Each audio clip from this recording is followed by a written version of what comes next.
Friends, good morning. তো এখন বাজে সকাল 10টা। এখন থেকে ব্লগটা শুরু করছি। নতুন একটা সকাল, নতুন একটা দিন। সকালটা হয়েছে আমার অনেকক্ষণ আগেই। রান্নাবান্না সব কমপ্লিট করে আসলাম। এদিকে ঘরে বিছানাটা সব পড়ে আছে, মানে বিছানা পড়ে আছে, সেগুলোকে এখন গোছাবো। আর বাবু তো ঘুম থেকে উঠে ফোন নিয়ে বসে আছে। আর তোমাদের দাদা ভাই খাওয়া দাওয়া করে টিফিন নিয়ে ওর কাজে ও বেরিয়ে গেছে। তো বেশ কয়েকদিন ধরে আমার শরীর খারাপ, তোমাদেরকে তো আমি ভিডিওর মাধ্যমে দেখিয়েছি।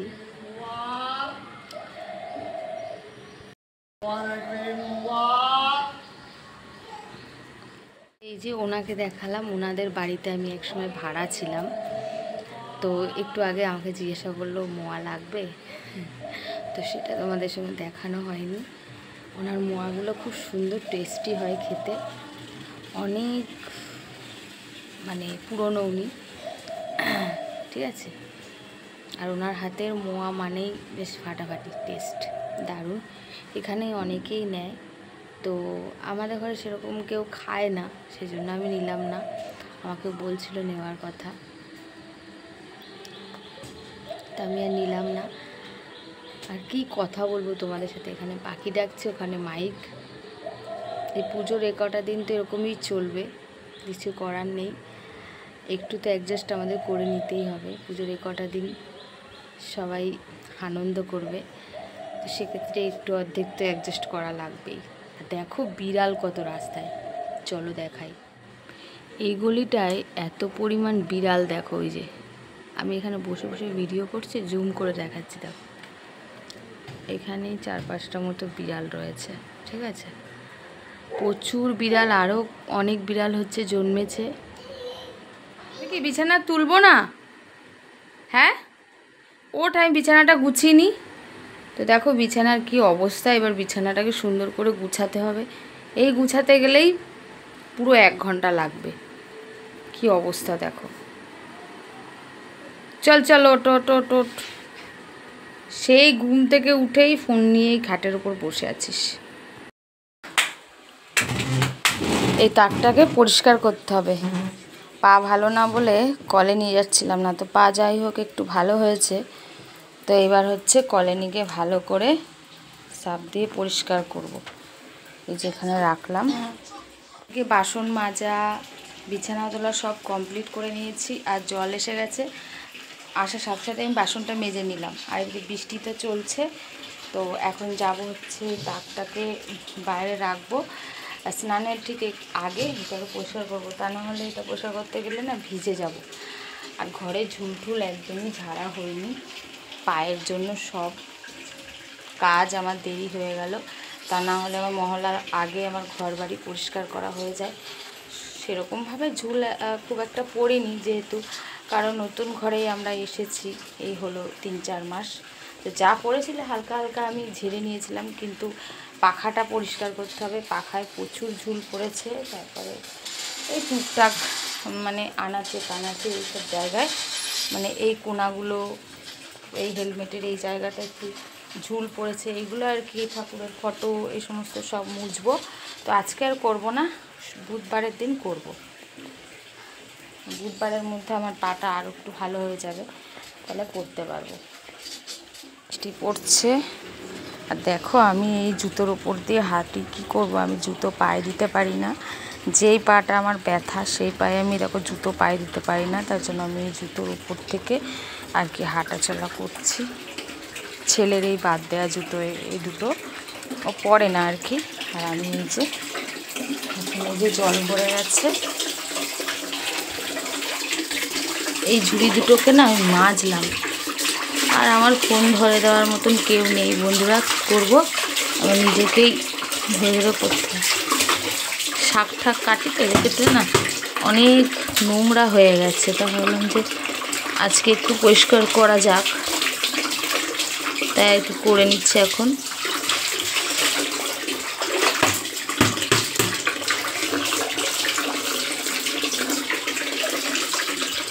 এইখানটা রাখলাম।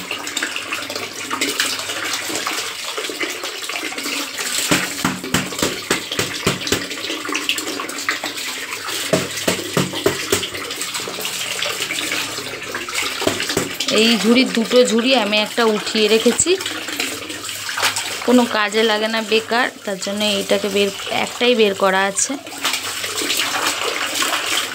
ভালো করে ধুয়ে নিচ্ছি, অনেক দিন পর ধুচ্ছি তো। গরম গরম জিনিস ঢেকে রাখতে ভালো, তাহলে এর ফাঁক দিয়ে বাষ্পটাও বেরিয়ে যায়। হয়ে গেল, কমপ্লিট। রেডি হসনি এখনো? না, এই তো আমি এইটা পরিষ্কার করে তারপরে চান করছি, ঠিক আছে? যা রেডি হয়নি। আর ভাত খেলে ভাতটা আজকে বেড়ে খেয়ে নেব, আমি পারবো না দিতে, অনেক কাজ আছে। খাবো না, স্কুল দিয়ে এসে খাবো। আচ্ছা ঠিক আছে, তাহলে আমি এটা পরিষ্কার করে নিই, তাহলে চানটা করবো। তো বাবু এখানে রেডি হয়ে গেছে, পরীক্ষা দিতে যাচ্ছে। বাবুর আজকে লাস্ট পরীক্ষা তো, বাবু লাস্ট পরীক্ষা, এই পরীক্ষাটা দিলে শেষ। হ্যাঁ 22 তারিখ, আজকে শেষ হয়ে যাবে তো। যাক বাবা, তাহলে মুক্ত, পুজোর আগে পরীক্ষা শেষ। আস্তে আস্তে যা, সাইকেলটা ওখান থেকে আস্তে করে উঠা, চেন পড়ে যাবে আবার। যাও, টাটা। এই যে ভেজা গামছাটা ছেলে ঘরে রেখে গেছে, একটু মেলে দিলে কি হয় বলো তো, মেলে দেয়নি, তো আমি এখন এখানটায় মেলে দেবো। এক হাত দিয়ে মেলছি, দেখো।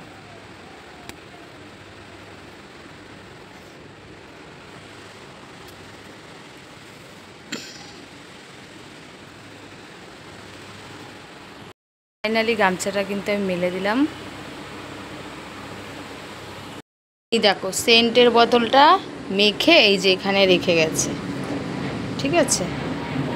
খাওয়া দাওয়া করিনি, চলে গেল পরীক্ষা দিতে, দেখলেই তো। আর আমি এই যে স্নান করে এই ঘরে আসলাম, এসে এই যে বসলাম। আর আজকে জলটা চলে গেছে খুব তাড়াতাড়ি, জলের স্পিডটাও আজকে অনেকটাই কম ছিল। মাথাটা অনেকটাই নোংরা হয়ে গেছে, তো ভাবলাম মাথা ঘষবো, আবার ভাবছি না, ঘরের ঝুলটা একেবারে ঝেড়ে তারপর মাথা ঘষবো। বুধবার ঘরের ঝুল পরিষ্কার করব, তারপরে হচ্ছে মাথাটা ঘষে নেব।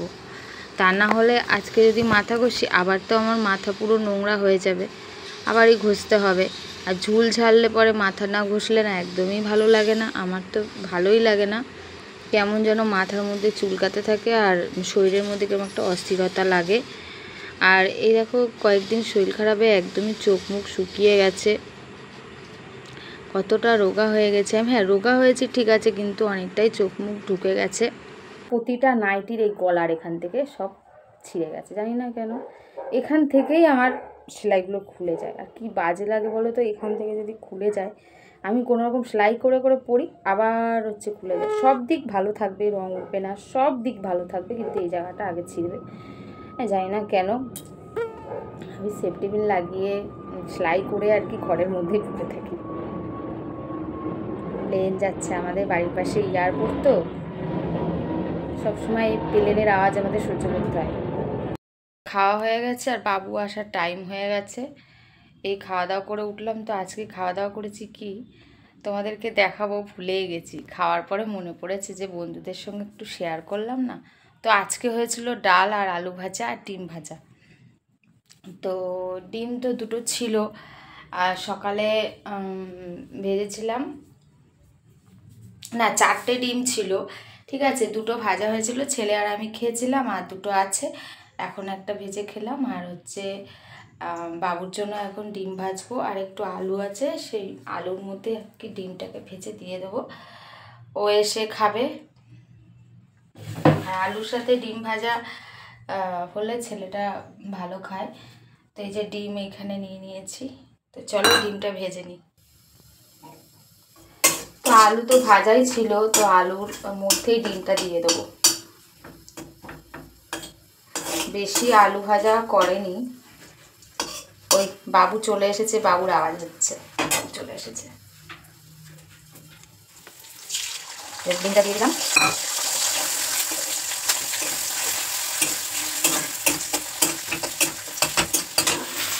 আলু ভাজাটা কম ছিল, তাহলে আমি ডিম দিয়েই ভেজে নিই। আর বাবুও চলে এসেছে, বাবুকে এখন খেতে দিয়ে দেবো। আর কিছু লাগবে?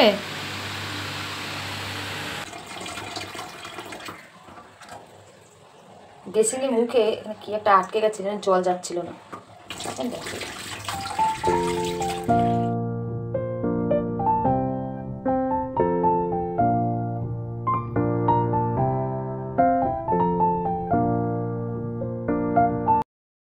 এদিকে ঘরের জল কিন্তু আমার ভরা হয়ে গেল। যাই হোক, হাত ধোয়ার জন্য, চাল ধোয়ার জন্য সব জল তুলে নিয়েছি। আর এখন যাব হচ্ছে কি বাইরে হচ্ছে বালতিগুলো ভরবো। আর দুপুরবেলা স্নান করতে করতেই জল চলে গেছিলো, তার জন্য নাইটি খুলে রেখেছি। আরও 2-1টা জিনিস আছে, সেগুলোকে এখন ধোবো। তো চলো বাইরের জলটা আগে ভরে নিই। শুকিয়েছে নাইটিটা, না ভেজা আছে, গামছাটা তো শুকিয়ে গেছে।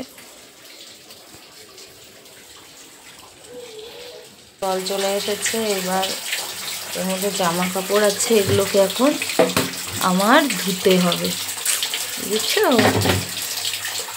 দেখো বাইরে কিন্তু অনেকটাই অন্ধকার হয়ে এসছে। আজকে যেহেতু মেঘলা আকাশ, তার জন্য অনেকটাই অন্ধকার লাগছে। ক্যামেরাটা রেখেছি, মানে ফোনটা রেখেছি, দেখো কত অন্ধকার লাগছে।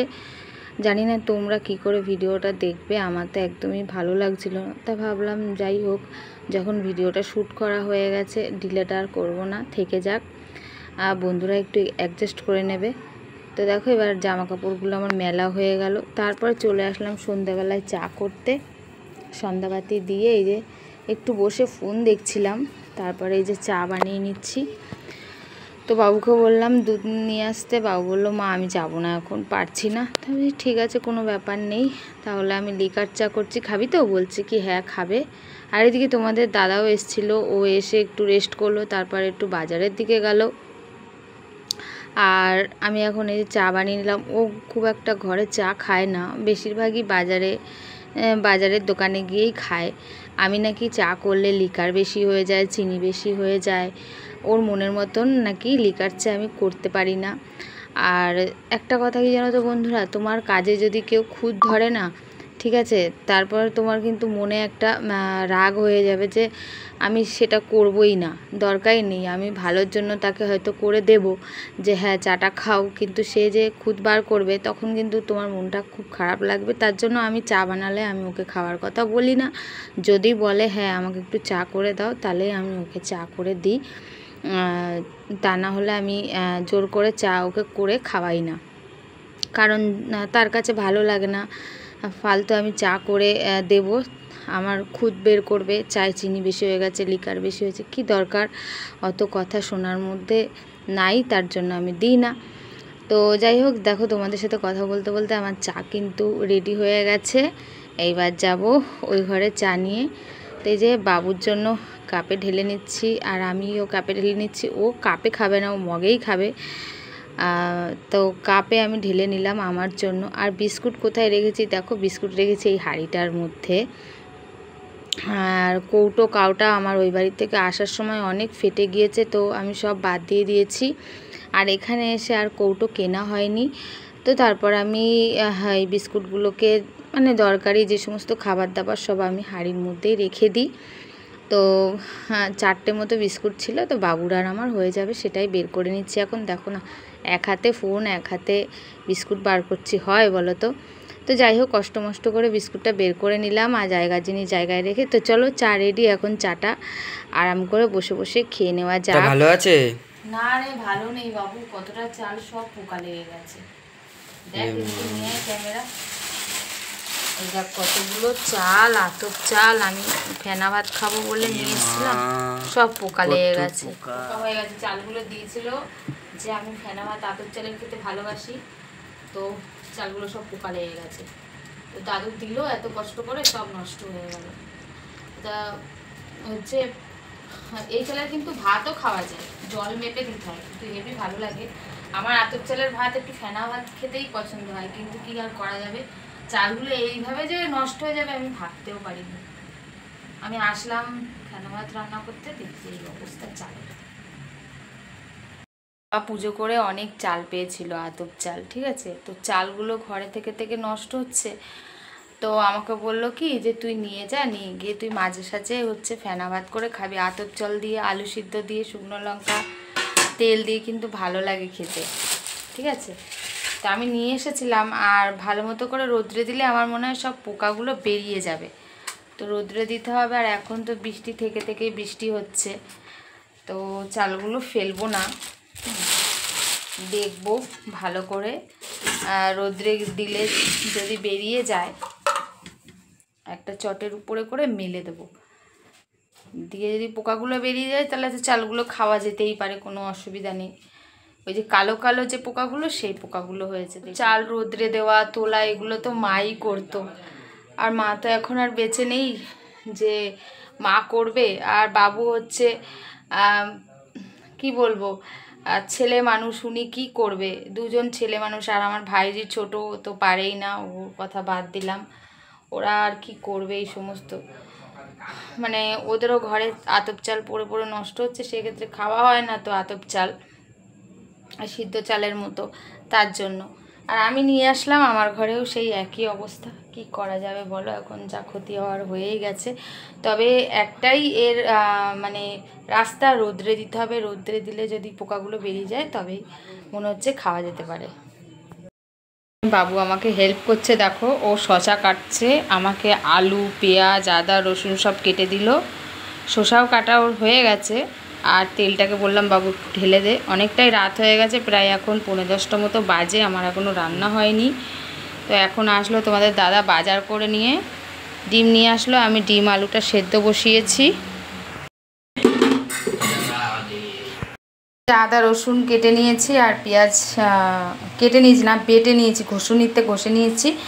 আর এই যে পেঁয়াজ কেটে নিয়েছি, ধুয়ে রেখেছি। আর হ্যাঁ, তো এখানে যে আদা রসুন মানে ঘষুনিতে ঘষে নিলাম, আর এই যে পেঁয়াজটাকে কেটে ধুয়ে নিয়েছি, মানে ধুইনি, জলে রেখেছি। ডিম আলু সেদ্ধ হচ্ছে, প্রায় হয়ে গেছে মনে হয়। তো ডিম আলুটাকে এবার উঠিয়ে ছাড়িয়ে নেব। আর ভাত তো মনে হয় হয়ে গেছে, দেখতে পাচ্ছি। ভাত হয়ে গেছে, এই যে ভাত মনে হয় হয়ে গেছে। ডিম কিন্তু সিদ্ধ হয়ে গেছে, ডিম আর আলু, সেটা এখন তুলে নিচ্ছি।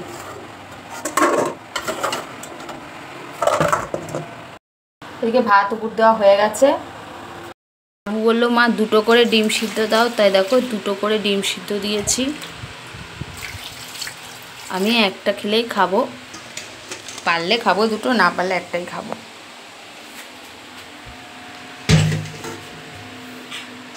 এখন এই যে ডিমগুলোকে ছাড়াতে হবে।